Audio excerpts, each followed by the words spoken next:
خوتي تحياتي لكم. اليوم جيت نهضر على هاد السمك اوركا. بحال هاد خونا هذا، شوف راه كتخرج حتى لبرا، راه واعره واعره خطيره. الروكا ما يديرش فهمك، ما يخرجش للبنادم من برا. ها انت غدير هاد اللعيبه هادي كيديروها الفقمه. ها انت شوف،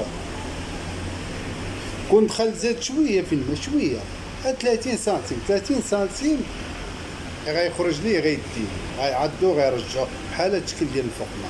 لهذا خوتي راه هاد العام راه كاينه كثيره في المغرب، راه ماشي الشمال، راه تقدر تخرج لك في الجنوب في اي بلاصه.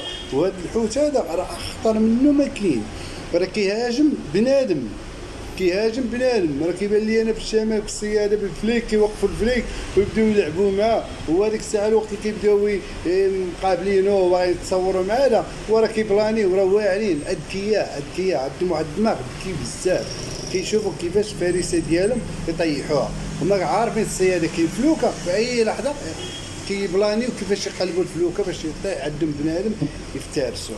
لهذا ردوا البال منه، ما توقفوش.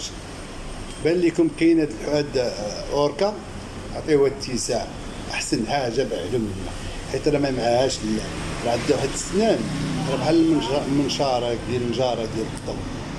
والله ما انا اللي شديتو تقسمو. والروكا ما كيعقلش عليه هاد الاوركا هذا، راه كيبان لكم فيه الكحال والبياض وكتقولوا زوين، شو الديكور ديالو هكا، راه واعر. راه هو مصنف عالميا اخطر حوت، اخطر حوت كيهاجم البشر ياك. هو هاد السمك اوركا اللي كيبان لكم قدامكم، ها هو هذا.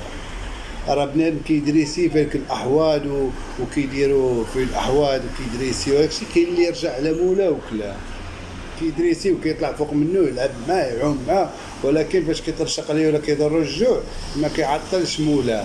لهذا خوتي ردوا البال، يلا الله يعاونكم، تحياتي ليكم.